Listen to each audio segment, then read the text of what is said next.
নজরের হেফাজত করতে অনেক মেহনত করে মেয়েটা।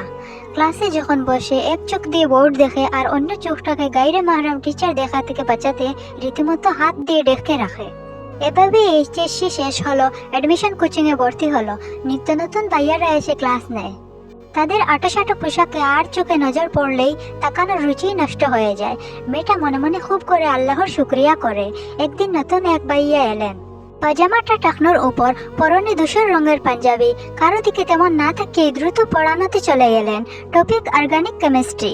সুবহানাল্লাহ, অর্গানিক কেমিস্ট্রি কেউ এভাবে পড়ানো যায় এত সুন্দর করে।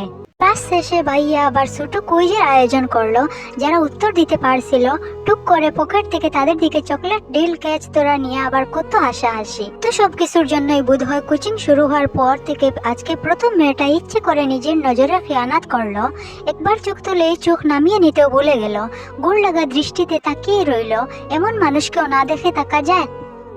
সহশিক্ষার আদ্যপ্রান্ত হলো ফিতনার পাহাড়। মাটি কেটে কেটে যতই উপরে ওঠার চেষ্টা করেন না কেন, আগে মোকাবিলা করতে হবে শয়তানের ধোঁকাকে, নফসকে। যত ধাপ পার হতে হবে ততই ফিতনা শুষে নিয়ে কলব হবে আবর্জনা স্বরূপ। ইমান নিয়ে চূড়ান্ত রকমের আত্মবিশ্বাস আছে এমন অনেকেই সহশিক্ষায় গিয়ে পাহাড়ের চূড়ায় জয় করার পর দেখা গিয়েছে পর্দা আর আগের মতো নাই। অনেকেই মডার্নিজমে আক্রান্ত, দিন হতে বেদিন হয়ে গেছে, হালাল বয়ফ্রেন্ড নিয়ে ঘুরে। ডোন্ট মাইন্ড, ইহাই সত্য।